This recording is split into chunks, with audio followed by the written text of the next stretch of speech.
The Punisher is a 2004 vigilante action film based on the Marvel Comics character of the same name, directed by Jonathan Hensleigh in his directorial debut, who also co-wrote the film with Michael France. It stars Thomas Jane as the anti-hero Frank Castle and John Travolta as Howard Saint, a crime boss who orders the deaths of Castle's entire family. Welcome back to Marvel Movie Rewind, where we look back at every live-action Marvel movie. Today we are discussing The Punisher from 2004.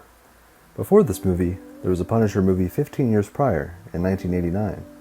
Marvel Studios began development for a new Punisher film as early as 1997. In 2000, Marvel made a long-term agreement with Artisan Entertainment to turn 15 of their characters into film and television shows, among them The Punisher, with Gale Anne Hurd to produce.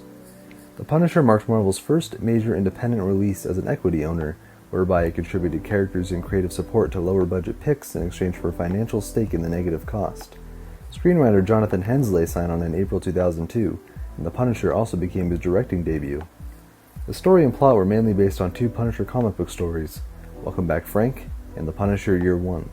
Hensleigh explained he had to excise much of the influence from Welcome Back Frank, as it would have likely been a 4-hour-long film. Before filming began, Hensleigh was not given the budget he wanted or needed from the studio.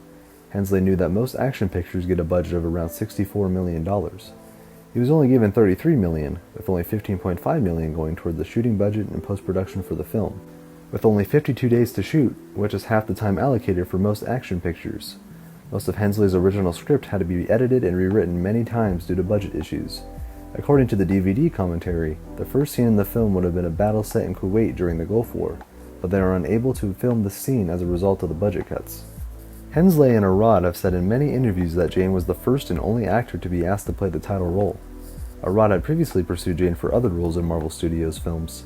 He turned down The Punisher twice, as he did not see himself as a superhero actor. Jane said, when asked the second time to play the Punisher, that he became interested when Arad sent Tim Bradstreet's artwork of the character. After learning more about the Punisher, he accepted. Jane went on to read as many Punisher comics he could find to understand the character and became a fan of the Punisher in the process. Jane trained for 6 to 7 months with the United States Navy SEALs and gained more than 20 pounds of muscle for the part. Now, let's talk about the production. The movie was produced by Marvel Entertainment and distributed by Lionsgate Films. It was directed by Jonathan Hensleigh. The movie was written by Michael France. The movie was also produced by Avi Arad and Gale Anne Hurd. Principal photography for The Punisher began in July 2003 on location in Tampa, Florida. Filming finished on October 14, 2003, after 52 days of filming. The Florida location was first chosen at the insistence of screenwriter Michael France. For inspiration, Hensleigh and cinematographer Conrad W. Hall looked at dozens of action films from the 1960s and 70s, such as the Dirty Harry series, The Getaway, The Good, the Bad, and the Ugly, The Godfather, and Bonnie and Clyde. In an interview, Hensleigh also stated the film pays homage to Mad Max and William Shakespeare's Othello, though, while he was inspired by Othello, the characters were reversed for the film, making the Punisher the instigator of the jealousy that leads to Howard Saint murdering his best friend and wife. After shooting, Lionsgate Films purchased Artisan, resulting in them assuming distribution before the film's release. In an interview, Hensleigh said that though the film is distributed under the Lionsgate imprint, they had nothing to do with the film. Lionsgate never gave a green light for the film to be made. The film was still under Artisan Entertainment. During the shooting of a fight scene, Jane legitimately stabbed Kevin Nash in the collarbone with a blunted butterfly knife after a stunt coordinator forgot to change the props. Nash did not break character and continued the scene, and accepted cold beers for the crew from the producers as compensation. The character of Microchip was originally included in an earlier Michael France draft, along with the character Jigsaw, though was excised from later drafts because of director Jonathan Hensleigh's distaste for him. Instead, the character of Mickey Duca, who is heavily based on the character Mickey Fondozzi, serves as an ally of Frank Castle's. The score to The Punisher was composed and conducted by composer Carlo Solotto, who is Italian, like most of the characters, including the main character Frank Castle. Director Jonathan Hensleigh wanted the music to be very emotional and was aware of Solotto's previous work, such as on the film Flight of the Innocent and the miniseries Julius Caesar. Through Solotto's agent, Tammy Crutchoff, and Marvel's music supervisor, Dave Jordan, director Jonathan Hensleigh approached them, saying that he wanted Solotto for the job, which led him to being chosen. When scoring the film, Solotto saw Frank Castle as a tragic figure. Originally, Solotto thought it was unusual for an action movie director to want to use an Italian musician for his project, and stated that the entire work process was stress-free due to Hensleigh being a fan of his work. Before the film's release, 2 tracks were already available on the film's website. The Punisher opened in 2,649 theaters on April 16, 2004, and grossed $13.8 million over its opening weekend, ranking at number 2 at the box office behind Kill Bill Volume 2. The film had a U.S. gross of $33.8 million and an international gross of $20.9 million, giving it a worldwide total of $54.7 million. It had a budget of $33 million and made $54.7 million at the box office. It currently has a 30% critic score and a 63% audience score on Rotten Tomatoes, a 6.4 out of 10 on IMDb, and a 30 Metacritic score.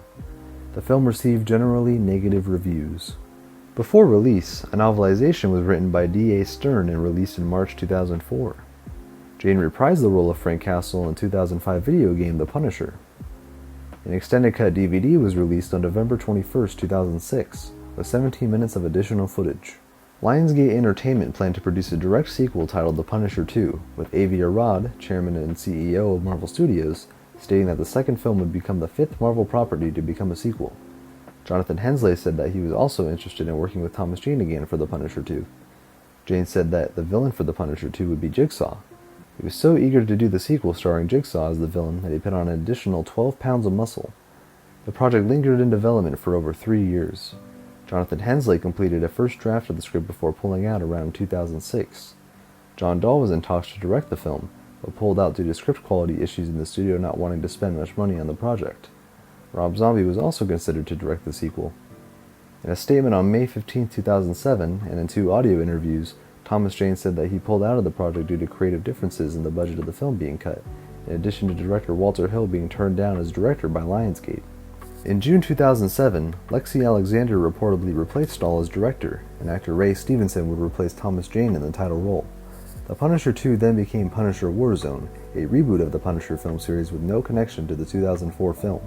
In July 2012, Jane reprised his role as Frank Castle in the independently financed and unofficial sequel short film The Punisher Dirty Laundry, which premiered at San Diego Comic-Con. The 10-minute film also stars Ron Perlman.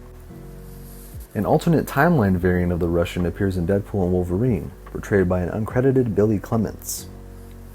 The Punisher would get a new adaptation 4 years later in 2008, titled Punisher Warzone. With that being said, thanks for watching. Next time we'll be talking about Spider-Man 2. If you enjoyed this episode and would like to see more, consider giving a like or rating and subscribing with notifications so you never miss an episode. It's free. Also feel free to check out our other episodes and share this podcast with others on YouTube, Spotify, or Apple Podcasts.